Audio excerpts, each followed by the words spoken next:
Hi, welcome everybody. My name's Beadle, as you could see on that previous screen. I work for a company called Odecee. We do a lot of tier 1 enterprise things. Mostly we're using Angular at the moment. But I saw Meteor a couple of months ago and decided that looked like a whole lot of fun to try and figure out how this was going to work. I really like the real-time interaction and the way that Blaze works and the templating, all that kind of stuff. I thought it was really cool. And as you can see, I'm the automation engineer, and what that means is that we work as part of the development team, primarily using a technology called Cucumber. Does anybody know what that is? Oh, wow, amazing. Normally people go, it's a fruit, isn't it? Yeah, so we use that to work with the dev team to make sure that the acceptance criteria are being met and all that kind of stuff. And what I've discovered over the years is that if you show code to a stakeholder, like anybody who's not actually a developer, you just get this glazed, marbly look on their face. But if you show them Cucumber, they kind of, they get a bit more interactive. They can actually read English language, and I'll show you this stuff. But then when I saw how easy it was to do this in Meteor, I thought, I've got to show someone this because it's really cool. Because like doing it with Angular or normal websites and that sort of stuff, there's a lot of setup and fiddling around and different versions of this that need dependencies on that, and it can be quite frustrating to get going. But the way that Sam's set up the velocity framework for Meteor, it just cranks along. So what I'm going to do, I'm going to start from scratch with nothing, and this is the way I like to do my presentations. We're just going to go crazy and do it from scratch. So I've missed the first.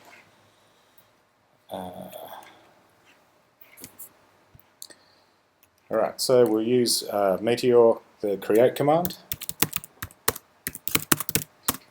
And we're going to do one called demo 3. It's kind of hard to type down there, it's not like this. Alright, so there you go. That was pretty easy to create that. So we'll go and use my favorite editor at the moment, IntelliJ, and let's open that up.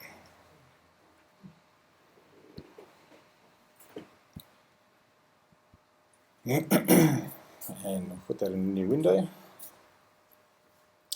Can you all see the font big enough? I think I set it to presentation. Can I read that fairly well? Alright, so as you can see, just a vanilla straight up create, nothing up my sleeves. And what this gives you is, we just start this up. Meteor seems to me one of those words I can never spell properly. I always get the E and the O around the wrong way, and I consistently do it, and it drives me up the wall. Alright, so we'll get a browser, we'll go to localhost, and there we go. So you've all seen this 100 times, right? Because everybody shows all their friends how cool Meteor is. And you press a little button here, and you get the update. So what I want to show you is how we would add Cucumber and velocity testing to this really simply. Now we've got a couple of things we can do on the way. So to add Cucumber, we use the awesome atmosphere setup, which I think has got to be one of the best package management systems around on the net. Like NuGet's all great. I hate DLLs. What's the other one? NPM. That's pretty cool. Usually works most of the time, except at the large blue bank that I work at that banned it because it was dangerous apparently. But yeah, the package management thing works really well. So if we just drop in Zolvio Cucumber, this is actually going to put in velocity, which is the testing framework that these guys wrote, Sam wrote, which I believe is being integrated into Meteor Core by the Meteor development group, which is kind of neat. So you can see here it's added in the velocity core, the HTML reporter, a shim, and Cucumber. And now if we switch back to the browser, because of course this is all reloading automatically, see that little dot? Right, we now have testing built in to your app straight away. Didn't have to do anything, right? Just that one line of code. Now the really neat thing here is that I haven't got any tests.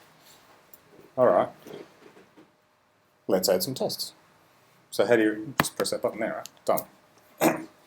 And because we've added some code to the into here, you'll see there's a tests folder added in there now, and we've got the features, with our sample feature. So we'll just, oops. And this is the Chrome browser that is running the tests. All right? So you can set this up for Phantom as well if you like. I quite like using the Chrome one. And let's go back to our original browser, and you'll see now I didn't have to run the test, right? You know how like in normal testing frameworks you got to go edit your test or edit your code, you got to reload your site, then you got to reload your test, and then you got to run the test, then you got to check the report and stuff, right? All the stuff you have to do all the time, which gets in the way of getting developers to do this job, right? Because TDD works really well. Unit testing, brilliant, fast, bang, you don't have to do anything, right? You just write test, press the button. But with automation testing, usually you have to go and update your feature file, you've got to write some steps, then you've got to run the test, and you're going to go check the report and see which step failed, and it's just, it gets in the way of developers, which has made it really difficult. So when I showed my team this, they were like, yeah, we could actually do that, because it's not annoying, right? I don't have to do anything. This test is now broken, because it's meant to be broken. That's why it says intentional failure at the bottom there. And the only thing we have to do, so if you imagine that this is writing a feature that someone's going to actually build, the only thing we have to do is go and update that file. So we go into here. And before we do that, I'll just grab a little bit of code. We'll add this, we're going to tail the log. So every time you run, or every time the tests run, it updates a Cucumber log file. So you can see there, we've got a failing scenario, one scenario, it failed, 3 steps, but 2 of them passed, so we know there's only one thing to work on here. And as we change things, that'll update. So the other thing to look at here is in the feature file. So has anybody not seen a Cucumber feature file? Alright, give you a quick rundown. It's English, or you can do it in whatever language you like, but I tend to do it in English because that's the only language I can basically handle. So what you do is, the format is feature colon, give it a name, what it's supposed to do, and then you can do this as a I want to thing if you want to describe that in that kind of grammar. But I tend to go free form in here and describe what the feature is actually going to do, because what we've been doing lately on our projects is we actually publish these feature files to Confluence, which is the Atlassian wiki thing, and then nobody has to look at crazy IDEs and get all scared about being a developer. They can just go to their wiki and go, oh, what does my multi-million-dollar app that I'm paying $100,000 a day to build do? And they can read it, because they can actually read this. So if we scroll down a little bit, background, that will run before each scenario. So you can see here there's multiple scenarios. So every time one of those runs, it'll run that first background first. That's good for doing things like setting up a user, logging in, etc., that kind of stuff. And then we have a scenario. So the scenario will typically be done in given, when, then, which follows the arrange, act, assert kind of idea with unit testing. And it's logical, so given I'm a new user, when I do this, navigate to this page, then I'm going to see something on that page, which you'd expect. Now the tag in yellow, you can use those to break up your tests, because when you've got a decent sized application, you'll end up with hundreds of these. In the last app I did, we had about 900 scenarios for an iPad app, which is a different thing, but same idea. Use tags to break things up, and typically what I'll use those tags for is I'll tag it to whatever job system you're using. Like we use Jira a lot, so that'll have the Jira tag, which works really nicely then, because when you publish it to Confluence, Confluence goes, hey, I know what that is, and it actually hooks it up to Jira, right? Which is kind of neat. So you can use the tags to do that, but in this situation, those tests that auto ran, on here, you can see how there's only one scenario there that's run. But if we go back and look in IntelliJ, we've actually got 3. The only one that runs in that automatic auto-running kind of style is the ones that are marked as dev. And the reason that that's done is so that you don't want all your tests running all the time, right? Because it's not really relevant unless you're working on a particular area. So what you can do is when you're working on a feature or a particular area of your site, you can tag a few scenarios as dev, and then when you make changes on your app, it'll tell you immediately if you've broken something or if something else needs to be changed. And then when you move on to another section, you take those dev tags out, you put your Jira tags in, and it all works really nicely actually. And you see the one down the bottom, ignore, you can pretty much work out what that one does. So we've now got a scenario that's going to run with a couple of steps, and the title in the thing should be Meetup Demo 3. So if I change that to here,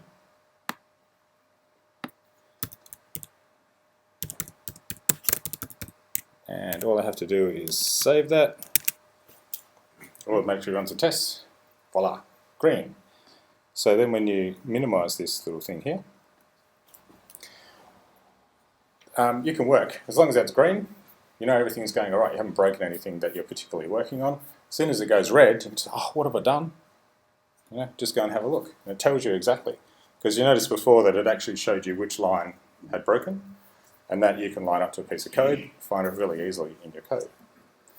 The other nice thing about this is the documentation side of things that I was talking about before. So you can see exactly what you're working on. And you know, a lot of the times, because one thing I'm trying to get to is not using this given when then, because that's still a little bit geeky for your stakeholders. What I've been working on is a markdown parser, which does a similar thing. So everybody know what markdown is? Yep, cool. All right, so instead of doing it in that style, I've made a little markdown parser, which I'm not going to show you here, but you get the idea. So the idea is that this becomes your source of truth, because you know, like when you say you're going to build a house, buy a block of land, get some plans done. The plans never quite match the built house, right? Because you made it, you know, something happened along the way. You had to change where a door went, or you changed the fixtures or whatever. So even though you've got a plan, which is what you get with your requirements docs and all that kind of stuff, you know, this is what it's supposed to do. This is what our app is supposed to do. This is the outcome. It's never quite like that. So this is what we would call an as-built. So I used to be a chemical engineer, and you know, we'd build a plant, and then the last job was actually go out and see what actually is there and build an as-built plan. And that's how I've been pushing this stuff lately, because this is really your only source of truth. And the reason you know it's a source of truth is because if that step is still passing, that's what your app is doing. Not what the requirements doc said it was supposed to do, what it actually does. So it adds, so it's not just about testing your app and about proving, it's not just about testing, but it's actually about showing what it's actually done. And when you move to the markdown structure, then it becomes a bit more user-friendly. You can make user documentation out of it. So I'll just make sure I haven't missed anything. All right, so that's all great. So how about we actually write a scenario from scratch. And what I want it to do is click the button there and then tell me what the message should be. So you can imagine it's going to be, you know, when I navigate to this page and I click on the click me button, the message should say I've clicked the button 1 time. So first things, we'll just get rid of this dev tag because I don't really care about this one at the moment. And if I just switch back, you'll see that I've now got no specs, which is cool. And we will add a new feature file. And we'll call it counter. So with the IntelliJ, you get, if you put the Cucumber plugin in, you get some really neat features. You get type ahead. So I can say, ignore the structure, but you can go when, and if I start typing in a word, it doesn't matter where the word is in the sentence, it'll pick up all those words, right? And it gives you a list. So if I say I, you can see I've got all the ones with I in it. This is really, this works really well to groom your documentation as you're going along. If you give this to your BAs, then they can start to use this and they start to use the same grammar and they start to talk about the same feature the same way all the time. As opposed to, you know, there's 9 BAs on our project at the moment, which is crazy. But they all have different styles, they're all from different countries, so everybody talks differently and they're talking about the same thing from one feature to the next, and you kind of lose track of what's going on because they think about it a different way and they write about it differently. When you give them a feature like this, they don't have to think about how to describe something. They say, oh, that's right, when I navigate to, that's what we're talking about. It's not when I get to and that sort of stuff, okay? So that makes it nice. Okay, so next thing is, got to get my feature. Here's a tip for you. Don't try and cut and paste out of notes because it changes all the quotes, right? So I'm just going to switch back to here, go to my counter, and so my new feature is I'm going to increase the counter value, and I'll just wrap that because my font got bigger. And so the click me button will increase the counter in the message when it's clicked. Now just describe what your feature is going to do in a natural sentence. Use the same background because I need a new user. You'll notice that the first one, when I navigate to, that's not highlighted, right? Because I've already got a step that does that. But the two that are highlighted, there's no actual wire-up code. So I'll show you what I mean by that. So, under the step definitions, this is where I have the steps. And you'll see here, I'm a new user. When I navigate to bit of regex, then I should see bit of regex. So the way Cucumber works is, I'm pretty sure you can figure it out by now, it passes this. So CucumberJS is an implementation of Cucumber. There's ones for Ruby, Java, C#, there's all heaps of them. This one's actually really neat though, I like it. So what it does is it'll actually passes this and it makes it into a whole lot of methods, and it runs all those methods in order. So because it's using regex, you can pass parameters through, which is a nice thing, a nice way to make your steps more generic. So instead of I navigate to and then actually putting in a path or whatever in there, you can say I navigate to the home page, or I navigate to this page, or I navigate to that page. And in your code, you don't have to write steps for each one of those. You can just pass it through as a parameter and say, right, when I want to go to this page, that's what I'm going to do. And then because I've got the Cucumber plugin in IntelliJ, I can do Command B, and it takes me to what the method that's going to be hooked up to it. Now, underneath the covers of this, it's using an implementation of WebDriver called WebDriver.io, done in JavaScript. Really good API online. It tells you exactly how to use all these different methods. And does anybody know what promises are in JavaScript? Who gets confused by promises? Me. The async stuff in JavaScript does your head in completely, right? So you'll find, if you look at some of the other implementations of Cucumber, they don't have this problem of asynchronous, right? The Ruby stuff's really simple. It's just one line, done. But when you do it in Cucumber, quite often you'll see that the method will have a callback in the function, so that when you finish the function, you've got to call back again to get back into Cucumber. But the way that it's done in CucumberJS, you can just return the promise, which is what this return here is doing, and then Cucumber will handle all that for you. So it makes the code that you write in here a little bit simpler. You don't have to think so much about another layer of promises. So Cucumber will handle that for you. So let's get back to our counter. So so just one more thing, right? That's a little bit complicated to remember this syntax, right? This dot when brackets and regex and crap everywhere. It's kind of a little bit hard.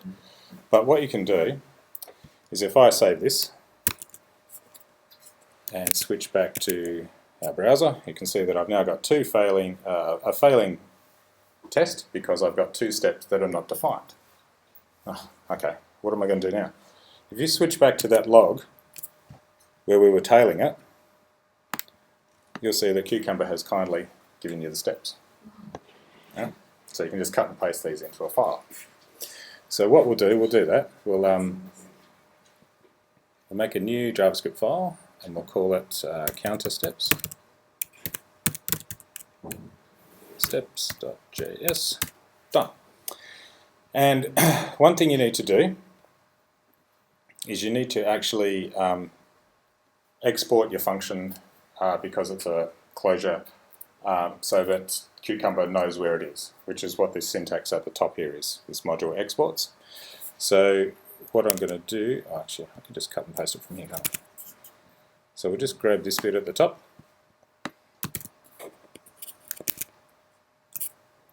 And I'll drop that in there. And we'll go back and we'll get the last bit here. Alright. I've missed one.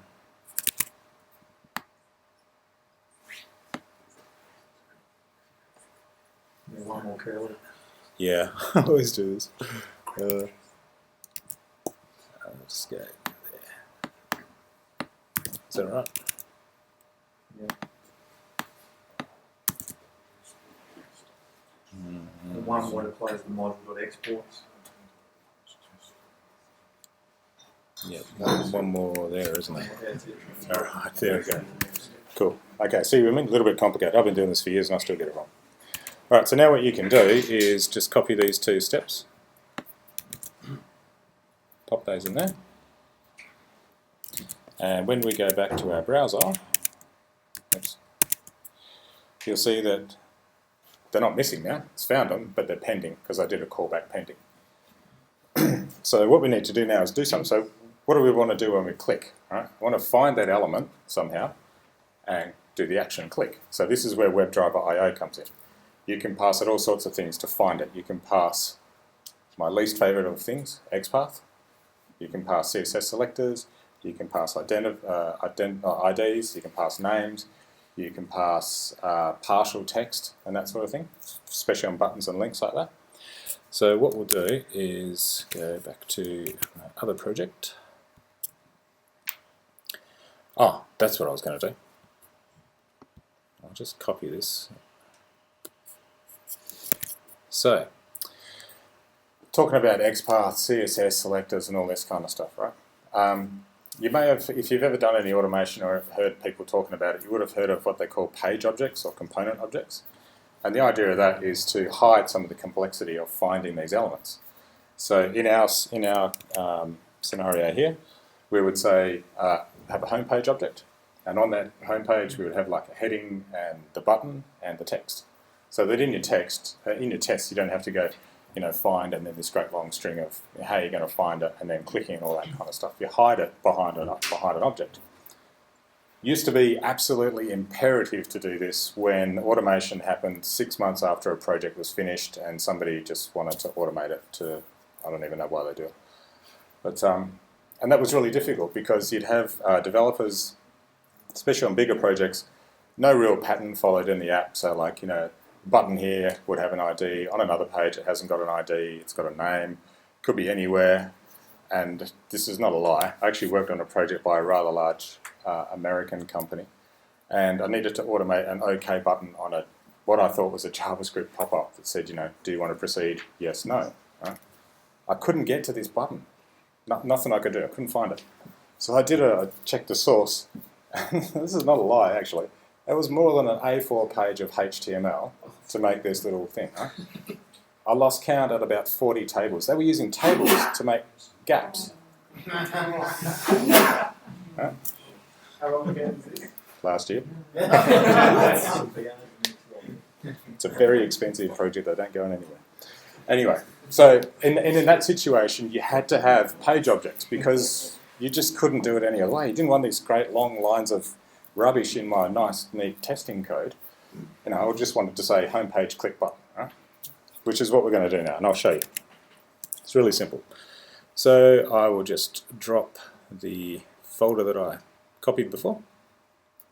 Drop it in there. And you'll see here that it's just a JavaScript object. It's got a couple of things on there, click button and get message. Right? So the click button is wait for the button to exist. When you find it, I've got a little, that's the CSS selector because it's just the only button on the page, so it's nice and simple. And the same is with the p tag where the message is. Now, once you find it on the page, please give me the text. And then when we write our step, we can do this. Oops.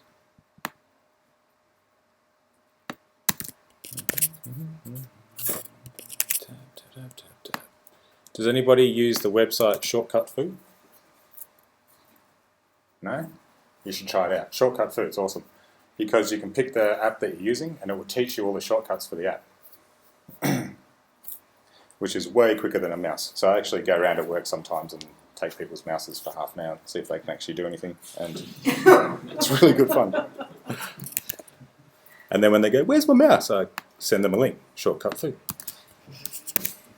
But they haven't got a shortcut to open the link. All right, so now we have our steps. I click the whatever's in the regex button, and I want to click this home click button, and you can see the get message.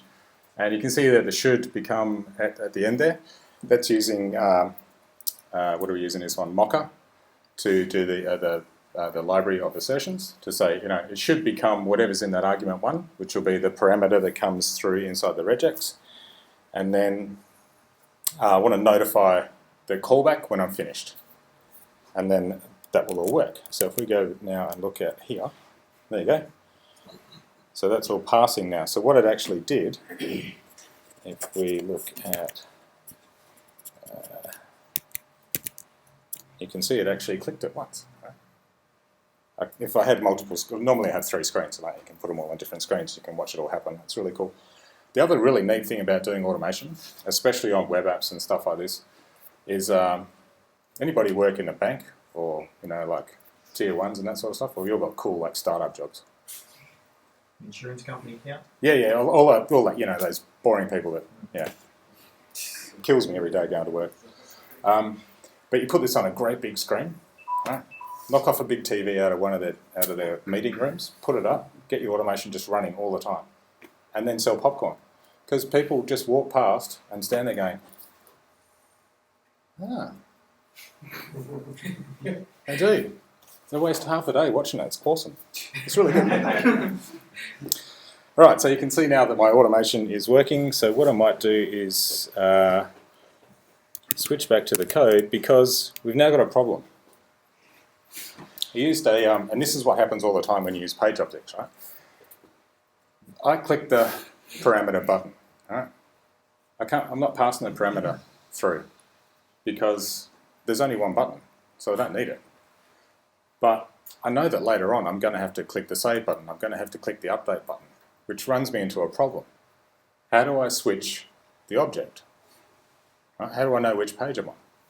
So you end up writing you end up writing statements, and you'll see this everywhere in Cucumber. It'll say, I click the button on the something page. And then people use that second parameter to switch out what the object is, and then do it. Right? Sounds neat enough, but it's just a bit ugly. And then you end up with all these if-then statements or switch statements or whatever, which is what we had to do previously when we were automating after the fact. But now that the automation, especially in the company I work for, which by the way we're recruiting, so if anybody wants to have a chat to me, we don't need page objects anymore, because the developers actually on 2 of my projects are actually writing the automation themselves. And our automation engineer is basically guiding them and grooming and making sure that everything's going the right way. But the really neat thing about that is that I click the such and such a button, right? We can enforce a pattern. We can say, right, when you do a button, this is how you do a button. Always goes in the same way. We use a similar CSS or a nice pattern to follow, so that you don't have to do all this page object stuff, because we don't actually need this anymore, because accessing the button is always going to be the same way. Doesn't matter what page it's on. You can do things like pass that parameter through and say, just find me the button with this text on it. Because it's, if you've got an app with multiple save buttons on it or multiple update buttons and stuff like that, you probably need to think about your design a bit more. Indexing is a different issue, but that's another one. So I'm going to get rid of this, get rid of the home object, and press the right shortcut button. And then what we'll do is we'll replace it with this. Oops.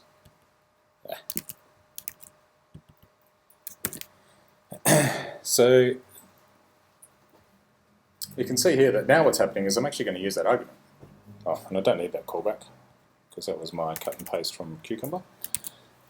I'm going to use that argument now, so that anywhere that there's a button, the CSS will always be button equals and the parameter that's passed through. which is a really nice, easy way to have a consistent approach to all your application. And that way, when one of these steps doesn't work, you can go and check out the code and ask the developer, is there any specific reason that you haven't followed the pattern that everybody else in this team has been following for months and months and months? Because it took my mouse away. Right. You took my damn mouse. Yeah, they took my mouse. Exactly. Thank you. But you get the idea, right? So we don't need to use page objects anymore. In some situations, it still works, like in really complicated little controls and that sort of thing. It may make your code neater, but in general, especially with these generalized steps, you don't need to do that. When you end up with really specific steps, it may be appropriate, but in general, you don't need it. So as you can see, my tests are all still running and passing nicely. And we've now got a generic step. So if we had a new feature now with a save button on it, that would work. I click the save button. So let's check my notes before I go too far off into the jungle.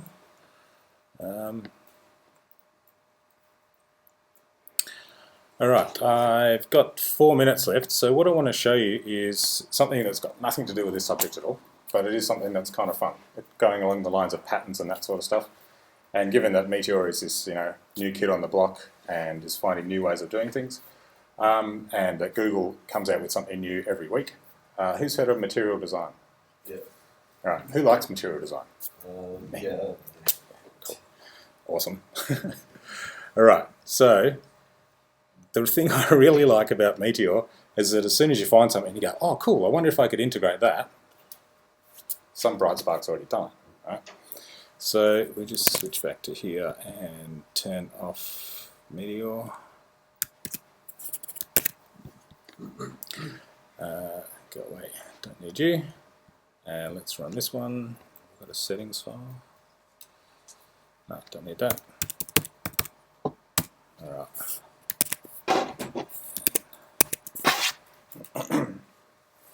Hopefully it should reload. Which command did you run? Sorry, I missed that. I couldn't see. Which command did you run? So this is just Meteor. I'm just rerunning a different project, that's all. Yeah. Is it running? Yep. Right, there we go. So I just got the materialized CSS and dropped it in here. And yeah, it's good, isn't it?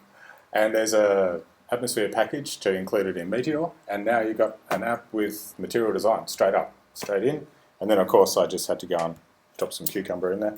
So yeah, I really love the way that Meteor just goes, yeah, that's like a cool package, and you put it in, and then when you go and check your network settings and stuff and see how much, the downloads are minuscule. It's really, really good, especially when you deploy it and it all gets packaged up for you. That's awesome.